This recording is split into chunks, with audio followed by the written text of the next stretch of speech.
Hello बच्चों, स्वागत है आप सभी का आपके अपने YouTube channel Shri Ram classes में। और इस वीडियो में हम बात करेंगे NMMS परीक्षा, जिसका पूरा नाम है national means cum merit scholarship परीक्षा, जो कि आपके 2024-25 की होने वाली है। उसके लिए आपका ये क्वेश्चन पेपर बहुत ही इंपॉर्टेंट है, क्योंकि इसमें आपके जो मेट और सेट के जो आपके 90 क्वेश्चन पूछे जाएंगे। 90 नंबर के क्वेश्चन आपके मेट से और 90 क्वेश्चन आपके सेट से पूछे जाएंगे। इन्हीं सभी जो क्वेश्चन का इस जो पेपर में विवरण दिया गया है, तो अपन एक पेपर में इसमें आपके जो इंपॉर्टेंट क्वेश्चन इसकी इस वीडियो में चर्चा करने वाले हैं। साथ ही ये जो परीक्षा होती है वो 8वीं वालों के लिए होती है, तो आपने अपना फॉर्म है वो भर दिया होगा। और NMMS परीक्षा में जो पास होते हैं उनके जो 48,000 रुपये की छात्रवृत्ति दी जाती हैं, 48,000 आपकी जो स्कॉलरशिप मिलती हैं। तो बहुत ही शानदार मौका है आपके पास में। 8वीं वाले अगर ये परीक्षा देते हैं तो ये आराम से जो आप आसानी से आपकी जो 8वीं की जो किताबें हैं, एक तो आपके गणित के 20 प्रश्न आते हैं, और इसमें आपके विज्ञान के जो प्रश्न आते हैं वो 35 क्वेश्चन विज्ञान के आते हैं, 35 क्वेश्चन इसमें आपके सामाजिक विज्ञान के आते हैं। तो इस प्रकार से 90 नंबर आपके जो ये सेट के हो जाते हैं। 90 नंबर आपके मेंटल एबिलिटी के आते हैं, जिसमें आपके जो आपने नवोदय का पेपर दिया होगा तो उसमें आपके मेंटल एबिलिटी के क्वेश्चन आते हैं, वैसे क्वेश्चन इसमें पूछे जाते हैं। तो कुल मिला के आपको जो सिलेबस के अनुसार अगर आप तैयारी करेंगे तो निश्चित रूप से आपको इसमें बहुत ही अच्छे से इसमें आप नंबर प्राप्त कर सकते हैं। तो ये यहाँ पर आपको पूरी तैयारी करवाई जाएगी। आप चैनल को सब्सक्राइब करके रखना। NMMS परीक्षा के अगर आप टेस्ट देना चाहते हैं तो ये अपने एंड्रॉइड ऐप पे इसके टेस्ट भी उपलब्ध है। टेस्ट का लिंक वीडियो के नीचे आपको डिस्क्रिप्शन बॉक्स में मिल जाएगा। ये मेरा व्हाट्सअप नंबर है 7568350069। अपने व्हाट्सअप ग्रुप को भी ज्वाइन कर सकते हैं।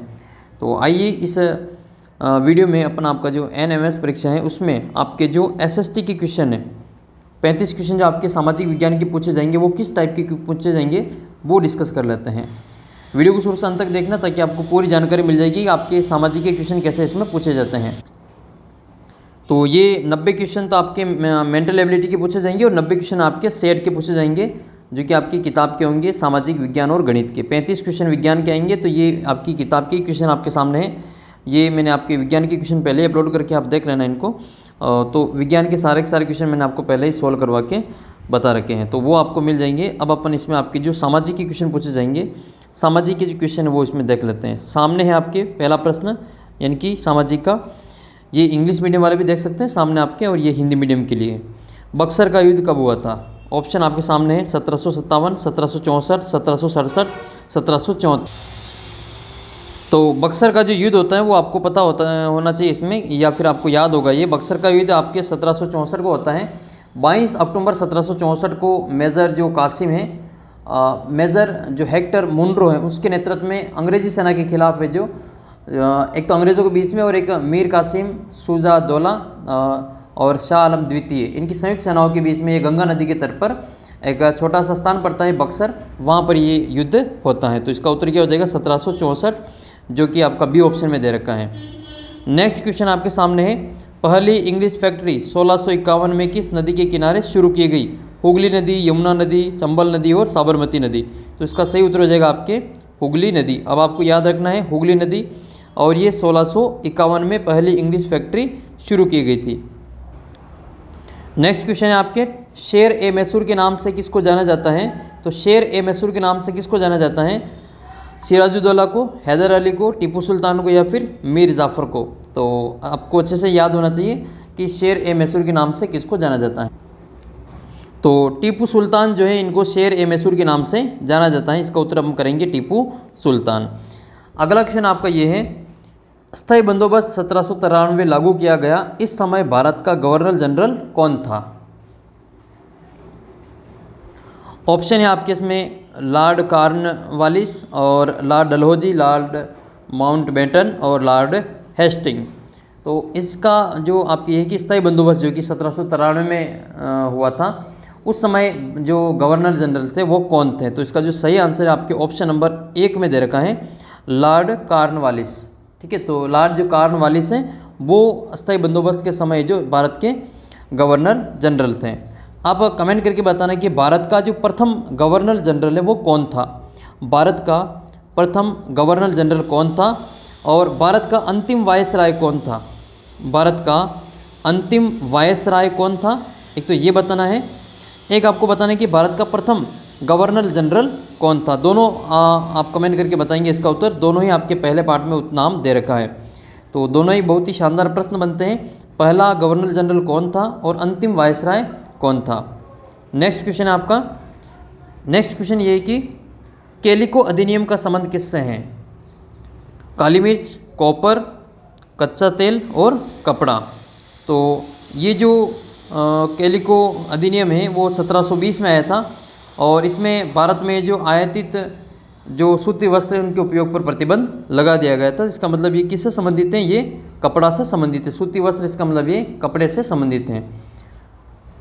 नेक्स्ट क्वेश्चन फिर आपके ये, किसके सुझाव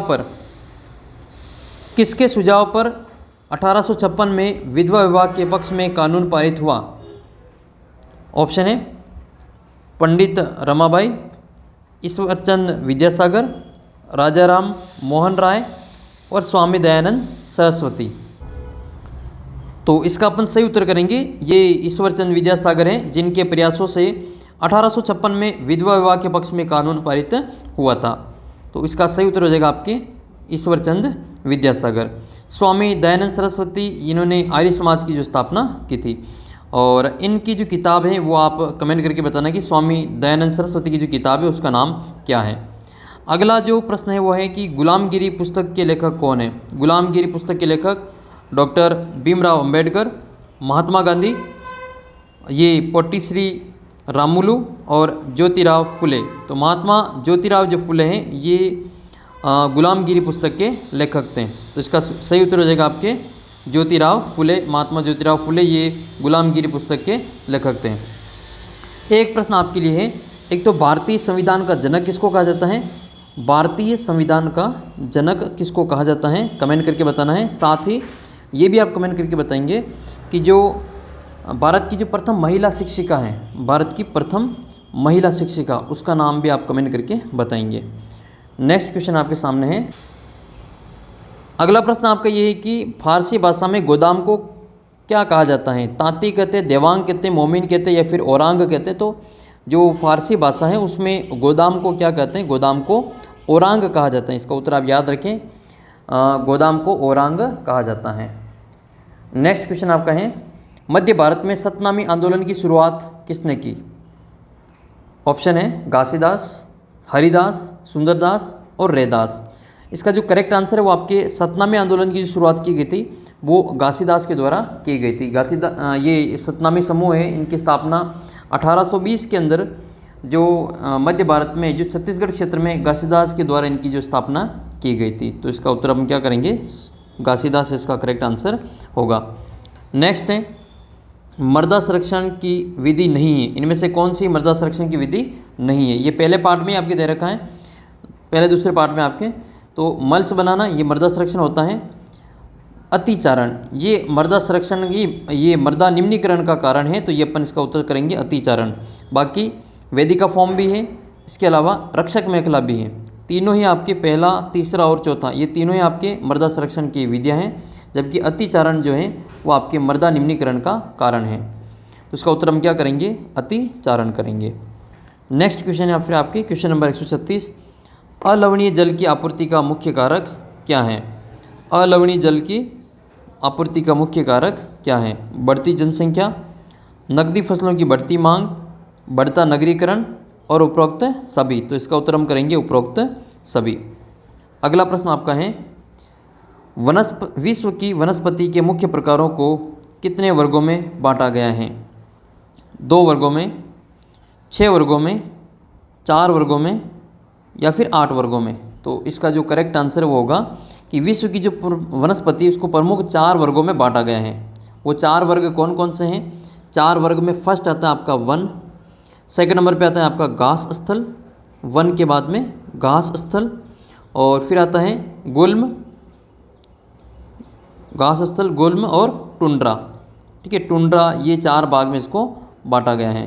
ठीक है, तो गुल्म और टुंड्रा, ये 4 भागों में विश्व की वनस्पति को प्रमुख 4 भागों में बांटा गया है।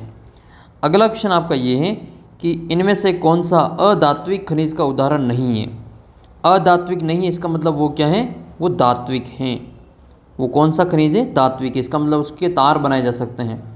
मैग्नीज, अभ्रक, जिप्सम और चूना पत्थर। तो इनमें से कौन सा अधात्विक जो खनिज है इसका उदाहरण नहीं है, इसका मतलब वो धात्विक खनिज है। तो फाइनली इसका उत्तर हम करेंगे इसमें मैग्नीज। जो मैग्नीज जो है वो आपके धात्विक खनिज का उदाहरण है, ये अधात्विक नहीं है। ठीक है, इसका उत्तर हो जाएगा आपके मैग्नीज। बाकी देखो चूना पत्थर अधात्विक है, अब्रक अधात्विक है, जिप्सम अधात्विक है। तो इसको आप अच्छे से याद कर लेना। अच्छा, धात्विक के अलावा आपको धात्विक खनिज में एक धातु का नाम बताना है कि ऐसी कौन सी धातु हैं, ऐसी कौन सी धातु है जो लिक्विड फॉर्म में पाई जाती है, द्रव अवस्था में पाई जाती हैं। और अधातु का भी नाम बताना, कौन सी अधातु हैं जो कि द्रव अवस्था में पाई जाती हैं। धातु जो द्रव अवस्था में पाई जाती हैं, अधातु जो द्रव अवस्था में पाई जाती है, दोनों के नाम आप कमेंट करके बताएंगे। बहुत ही इंपॉर्टेंट क्वेश्चन है, बार बार पूछा जाता है। अगला प्रश्न है कि विश्व का प्रथम जल विद्युत उत्पादन करने वाला देश कौन सा है। यूएसए मतलब अमेरिका, संयुक्त राज्य अमेरिका, यूके यूनाइटेड किंगडम, और ये नॉर्वे और नेपाल। तो इसका जो करेक्ट आंसर वो आपके नॉर्वे होगा। नॉर्वे जो है देश है वो जल विद्युत उत्पादन करने वाला विश्व का प्रथम देश है। ठीक है, ये फर्स्ट कंट्री है जो कि सबसे ज़्यादा है जो जल विद्युत उत्पादन करता है। इसमें लगभग जो 87% जल विद्युत उत्पादन है जो नॉर्वे के द्वारा की जाती है। अगला प्रश्न आपके ये है, निम्न में से किस रंग का हीरा दुर्लभ हीरा है। तो ऑप्शन है आपके सामने सफ़ेद, हरा, नीला या पीला। तो इसका उत्तर हो जाएगा आपके हरा। तो हरे रंग का जो हीरा होता है वो दुर्लभ होता है। हरे के अलावा आपके लाल रंग का हीरा, बैंगनी रंग का हीरा और नारंगी रंग का हीरा, ये जो 4 प्रकार के हीरे वो दुर्लभ, 4 रंग में जो हीरे हैं वो दुर्लभ हीरों के अंतर्गत आते हैं। नेक्स्ट है, परमाणु ऊर्जा का केंद्र केगा। परमाणु ऊर्जा का केंद्र केगा किस राज्य में स्थित है।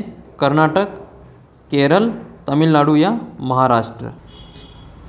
तो भारत का जो प्रमुख परमाणु ऊर्जा केंद्र है केगा, ये किस राज्य में स्थित है। तो केगा जो है वो कर्नाटका में आता है।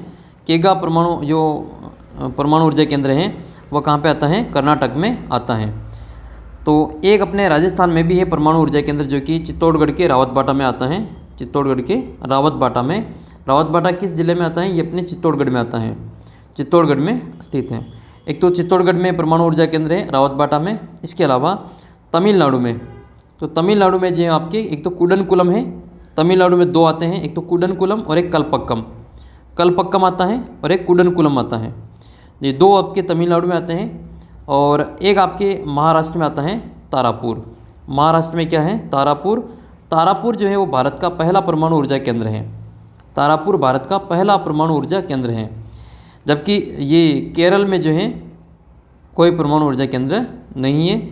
इसके अलावा ये गुजरात में और उत्तर प्रदेश में।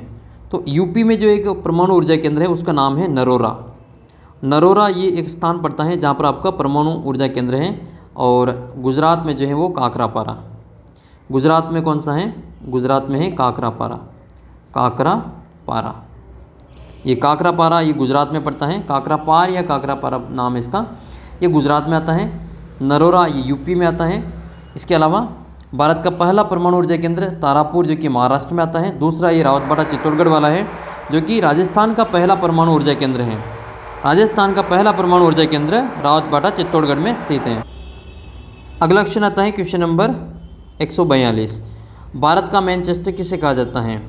भीलवाड़ा, मुंबई, दिल्ली, अहमदाबाद। तो देखो भारत का मैनचेस्टर पूछा है, तो भारत क्या पूछा है तो फिर इसमें अपन क्या करेंगे, अहमदाबाद करेंगे। भारत का जो मैनचेस्टर है वो अहमदाबाद को कहा जाता है।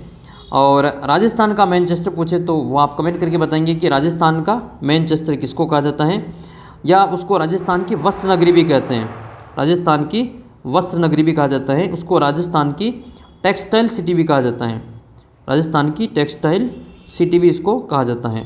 तो ये आप इसको लिख के बताना कमेंट करके कि भारत का जो मैनचेस्टर है वो अहमदाबाद है। तो राजस्थान की वस्त्र नगरी टेक्सटाइल या फिर मैनचेस्टर किसको कहा जाता है। आपको दक्षिण भारत का मैनचेस्टर पूछे तो कोयम्बटूर करना है। उत्तर भारत का मैनचेस्टर पूछे तो आपको कानपुर करना है। नेक्स्ट क्वेश्चन बनता है विटीकल्चर। विटीकल्चर का संबंध किससे है।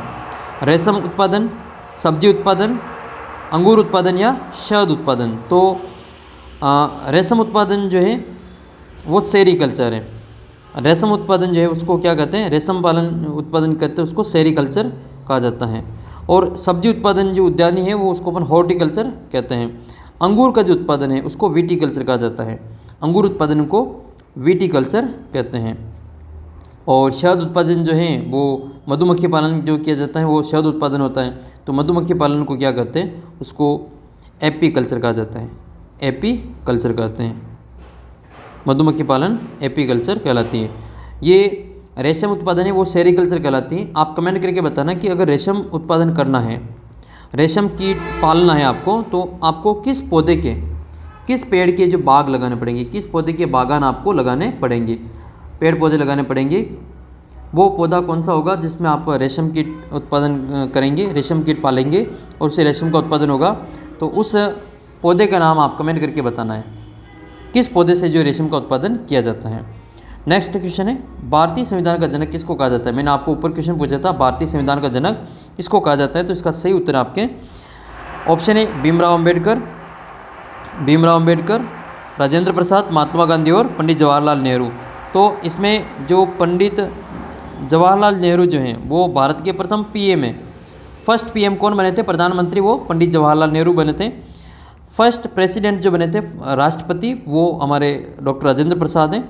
और भारत के जो संविधान के जनक है वो डॉक्टर भीमराव अम्बेडकर को कहा जाता है। महात्मा गांधी, इनको जो महात्मा या फिर इनको बापू के नाम से जाना जाता है। महात्मा गांधी का जन्म किस राज्य में हुआ था वो आप कमेंट करके बताना। इनका पूरा नाम क्या है और इनका जन्म किस राज्य में हुआ था। नेक्स्ट क्वेश्चन है क्वेश्चन नंबर 145। क्वेश्चन नंबर 145 है, राष्ट्रपति द्वारा लोकसभा में मनोनीत सदस्यों की संख्या बतानी है। तो राष्ट्रपति के द्वारा लोकसभा में कितने सदस्य मनोनीत किए जाते हैं। तो पहले ये राष्ट्रपति के द्वारा किए जाते थे, अब जो इसमें इसका प्रावधान नहीं है, लेकिन फिर भी आपको याद रखनी है कितनी संख्या मनोनीत की जाती है लोकसभा में। लोकसभा में 2 सदस्यों को मनोनीत राष्ट्रपति कर सकते हैं, जबकि लोकसभा के बाद जो दूसरा सदन आता है उसका नाम है राज्यसभा। राज्यसभा में जो सदस्य मनोनीत किए जाते हैं वो उनकी संख्या है 12। ये 12 राज्यसभा में है और लोकसभा में कितने हैं, लोकसभा में 2 है। तो एक तो आपको लोकसभा के बारे में पता होना चाहिए और एक राज्यसभा के बारे में। ये दोनों ही सदन हैं अपनी संसद के। संसद जो है वो आपके 2 सदन होते हैं, लोकसभा और राज्यसभा। इसके निम्न सदन और उच्च सदन होते हैं। लोकसभा को निम्न सदन कहा जाता है, राज्यसभा को उच्च सदन कहा जाता है। जबकि अंग पूछे तो अंग इसमें 3 होते हैं। संसद के 3 अंग होते हैं, इसमें एक प्रेसिडेंट, राष्ट्रपति भी आता है। तो संसद जो बनती है वो उसके 3 अंग हैं, राष्ट्रपति, लोकसभा और राज्यसभा। अभी जो राष्ट्रपति वो डॉक्टर ये श्रीमती द्रौपदी मुर्मू है। राष्ट्रपति कौन है, द्रौपदी मुर्मू। द्रौपदी मुर्मू ये भारत की महिला राष्ट्रपति हैं। भारत की प्रथम महिला राष्ट्रपति का नाम आप कमेंट करके बताना। भारत की जो फर्स्ट जो महिला पीएम बनी उसका नाम आप कमेंट करके बताना। नेक्स्ट है, इसमें आपके लोकसभा के हो गए 2 सदस्य और राज्यसभा के कितने हो जाएंगे, 12 हो जाएंगे। अभी जो लोकसभा के अध्यक्ष हैं उनका नाम आपको याद होना चाहिए। लोकसभा के अध्यक्ष जो है ओम बिरला हैं। ओम बिरला जो कि कोटा बूंदी से आते हैं। ओम बिरला ये कोटा बूंदी संसदीय क्षेत्र से आते हैं और ये दूसरी बार, ये सेकंड टाइम है जो अपने लोकसभा के अध्यक्ष बने। पहले इससे पहले वाले टर्म में बने थे, ये दूसरी बार लोकसभा के अध्यक्ष बने हैं। जबकि राज्यसभा का जो अध्यक्ष होता है उसको सभापति कहा जाता है। राज्यसभा का जो अध्यक्ष होता है उसको सभापति कहते हैं। और सभापति कौन होता है, भारत का जो उपराष्ट्रपति होता है, भारत का उपराष्ट्रपति वो ये राज्यसभा का सभापति होता है। तो अभी वर्तमान में जो उपराष्ट्रपति कौन है, वो अपने झुंझुनू के निवासी हैं, जगदीप धनखड़। जगदीप धनखड़ जो है वो कौन है, अभी उपराष्ट्रपति हैं। तो ये जानकारी आपको अच्छे से पता होना चाहिए। अभी आपको अपने विधानसभा का जो अध्यक्ष हैं उनका नाम पता रखना है। और जो राजस्थान की जो विधानसभा है उनके अध्यक्ष हैं वासुदेव देवनानी जो कि अजमेर से आते हैं। वासुदेव देवनानी जो कि अजमेर से एमएलए हैं।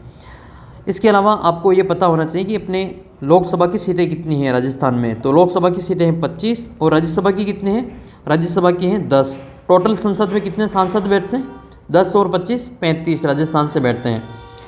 इसके अलावा आपको विधानसभा के सदस्य की संख्या पता होनी चाहिए। तो विधानसभा के जो सदस्य हैं वो आपके 200 हैं। 200 एमएलए बनते हैं राजस्थान में। विधानसभा के जो सदस्य होते हैं उनको एमएलए कहते हैं और संसद के जो सदस्य होते हैं उनको एमपी कहा जाता है, मेंबर ऑफ पार्लियामेंट। जबकि एमएलए का जो फुल फॉर्म है वो होता है मेंबर ऑफ लेजिस्लेटिव असेंबली। तो ये आपको जानकारी अच्छे से पता होनी चाहिए। अगला प्रश्न आपका ये कि किस आम चुनाव में पहली बार पूरे देश में ईवीएम का इस्तेमाल किया गया। तो ईवीएम का प्रयोग पूरे देश में पहली बार एक साथ कब किया गया, तो ये पूरी बार जो पूरे देश में एक साथ किया गया था वो 1999 है, यानी कि 1999 में इसको पहली बार पूरे देश में लागू किया गया था, प्रयोग में किया गया था। ईवीएम का एक तो आपको पूरा नाम पता होना चाहिए, electronic voting machine, electronic voting machine. इसके अलावा ईवीएम के साथ में एक और मशीन होती है जिसको हम वीवीपैट कहते हैं, वीवीपैट कहते हैं। तो वीवीपैट का पूरा नाम आप कमेंट करके बताएंगे। नेक्स्ट है प्रत्येक नागरिक को जीवन का अधिकार से संबंधित अनुच्छेद कौन सा है। तो इसमें आपके नागरिक के जो जीवन का अधिकार, तो जीवन का अधिकार कौन से अनुच्छेद में दिया गया है, अनुच्छेद 21 में, अनुच्छेद 24 में, अनुच्छेद 28 में, अनुच्छेद 30 में। तो इसका करेक्ट आंसर होगा अनुच्छेद 21। अनुच्छेद 21 में आपको जीवन का अधिकार दिया गया है। नेक्स्ट क्वेश्चन है क्वेश्चन नंबर 148। महाराष्ट्र की विख्यात कवयित्री सोयराबाई किस जाति की महिला थी। तो सोयराबाई किस जाति से संबंधित हैं। सोयराबाई मुंडा थी, गौड़ थी, महार थी या संथाल थी। तो सोयराबाई जो थे वो आपके महार जाति के थे, इसका उत्तर हो जाएगा आपके महार जाति। बाकी बिरसा जो है वो मुंडा थे, बिरसा मुंडा थे, ठीक है, बिरसा मुंडा का आप अच्छे से याद रखें। नेक्स्ट है सच्चर समिति का संबंध किस समुदाय से है। हिंदू, मुस्लिम, सिख और ईसाई। तो सच्चर समिति जो थी वो आपके मुस्लिम समुदाय का जो शैक्षणिक पिछड़ापन है उसके लेकर इसमें एक कमेटी का गठन किया गया था। तो इसका उत्तर हो जाएगा आपके मुस्लिम समुदाय से संबंधित हैं। ये 2006 में इसको पेश किया गया था, इसकी जो रिपोर्ट आई थी वो 2006 में आई थी सच्चर समिति की। नेक्स्ट है वर्तमान में देश में उच्च न्यायालयों की संख्या कितनी है। हाई कोर्ट कितने हैं ये बताना है। तो हाई कोर्ट जो है उनकी संख्या आपको बतानी है 28, 29, 15 और 25। तो इसका उत्तर हो जाएगा आपके 25। भी वर्तमान में 25 ही हाई कोर्ट है पूरे देश में। जबकि स्टेट कितने हैं, स्टेट जो है वो आपके 28 हैं, यानी कि 28 राज्य हैं और 25 इसके उच्च न्यायालय हैं। तो ऐसे कौन से दो राज्य हैं जिनका हाई कोर्ट एक ही है, आप कमेंट करके बताना। राजस्थान का जो हाई कोर्ट है वो जोधपुर में पड़ता है, राजस्थान का हाई कोर्ट जोधपुर में है। इसकी जो खंडपीठ है, ब्रांच है, वो जयपुर में है, जबकि सुप्रीम कोर्ट जो है उच्चतम न्यायालय वो आपके नई दिल्ली में है। इसको अच्छे से आप याद रखें। नेक्स्ट है 26 नवंबर को प्रतिवर्ष कौन सा दिवस मनाया जाता है। तो 26 नवंबर को प्रतिवर्ष स्वतंत्रता दिवस, गणतंत्र दिवस, संविधान दिवस या शहीद दिवस। तो स्वतंत्रता दिवस सभी को पता है, ये 15 अगस्त को मनाया जाता है, 15 अगस्त को। गणतंत्र दिवस 26 जनवरी को। संविधान दिवस जो मनाया जाता है वो 26 नवंबर को मनाया जाता है, 26 नवंबर को मनाया जाता है। जबकि शहीद दिवस जो मनाया जाता है वो आपके शहीद दिवस ये 30 मार्च को मनाया जाता है, 30 जनवरी को। नेक्स्ट है इनमें से कौन सा भारतीय संसद का अंग नहीं है। अभी थोड़ी देर पहले हमने चर्चा की थी कि भारतीय संसद के 3 अंग होते हैं और सदन पूछे तो 2 होते हैं। सदन 2 होते हैं, अंग 3 होते हैं। सदन में लोकसभा और राज्यसभा आती हैं और अंग में फिर आपका जो राष्ट्रपति है वो भी शामिल हो जाते हैं। तो राष्ट्रपति, राज्यसभा और लोकसभा ये भारतीय संसद के अंग हैं। प्रधानमंत्री जो होता है वो सदन का अंग नहीं होता है, वो एक सदस्य होता है। प्रधानमंत्री संसद का सदस्य होता है, ये तो वो लोकसभा से सदस्य चुन के आता है या फिर वो राज्यसभा से सदस्य चुन के आता है, वही पीएम बनता है। तो अंग पूछे तो फिर आपको इसमें राष्ट्रपति, लोकसभा और राज्यसभा करना है। अभी देश के प्रधानमंत्री कौन है कमेंट करके बताना। और वह व्यक्ति जो भी प्रधानमंत्री है वो देश के कितनी बार में, यानी कि कितने बार ये पीएम बन चुके हैं, ये दोनों उत्तर आप कमेंट करके बताएंगे। नेक्स्ट है अंग्रेजों के साथ संधि करने वाला पहला राज्य राजस्थान का कौन सा था। तो इसका उत्तर आपकी जो करना है उदयपुर, जयपुर, जोधपुर, उदयपुर, भरतपुर, जयपुर और कोटा। तो ऑप्शन के अनुसार इसका जो सही उत्तर आपकी क्या हो जाएगा, भरतपुर हो जाएगा। भरतपुर 1803 में संधि कर लेता है, तो सही आंसर हो जाएगा आपके भरतपुर। नेक्स्ट है 1857 की क्रांति के समय राजस्थान में सैनिक छावनियाँ कितनी थी। तो 6 सैनिक छावनियाँ थी। कितनी सैनिक छावनियाँ थी, 6 सैनिक छावनियाँ थी। एकीकरण से पूर्व राजस्थान का एकमात्र केंद्र शासित प्रदेश कितना था, कौन सा था। तो ये अजमेर मेवाड़ा जो था वो आपकी केंद्र शासित प्रदेश था। आपके 3 तो ठिकाने थे और 19 रियासतें थी। एक केंद्र शासित प्रदेश हुआ करता था अजमेर मेरवाड़ा, और 19 रियासतें हुआ करती थी, और 6 सैनिक छावनियाँ थी क्रांति के समय। ये 3 ठिकाने कौन कौन से थे? तो एक तो था आपका निमराना जो कि अलवर में पड़ता है, लावा और कुशलगढ़, ये 3 ठिकाने थे। नेक्स्ट है राजस्थान की एकमात्र जनजाति जो भारत सरकार ने आदिम जाति समूह में शामिल किया है, तो वो है सहरिया।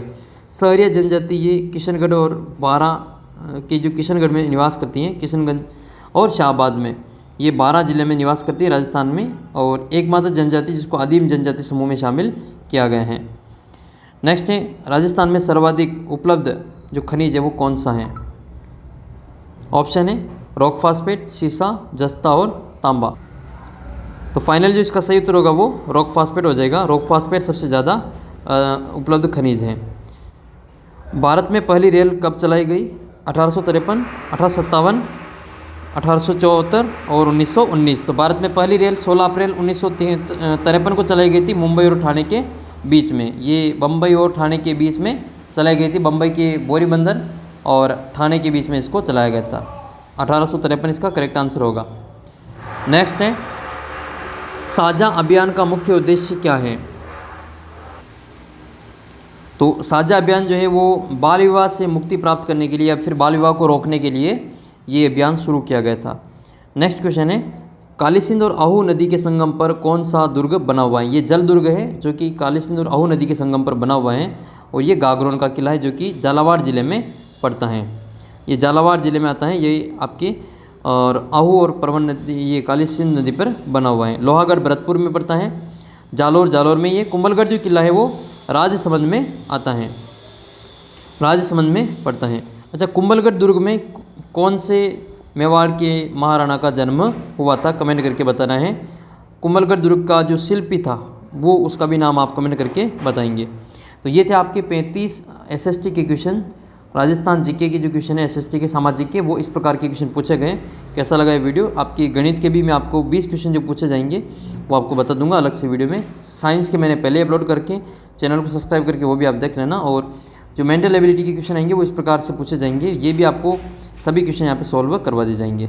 मिलेंगे आपको अगले वीडियो में, तब तक आप चैनल को सब्सक्राइब कर लेना, अपना एंड्रॉइड ऐप इसको डाउनलोड कर लेना। टेस्ट आपको ऐप के ऊपर मिलेंगे, और अपना व्हाट्सअप ग्रुप है उसको भी ज्वाइन कर लेना। तो कैसा लगा वीडियो कमेंट करके ज़रूर बताना, और आप ये वीडियो कौन से ज़िले से देख रहे हैं ये भी आप कमेंट करके बता देना।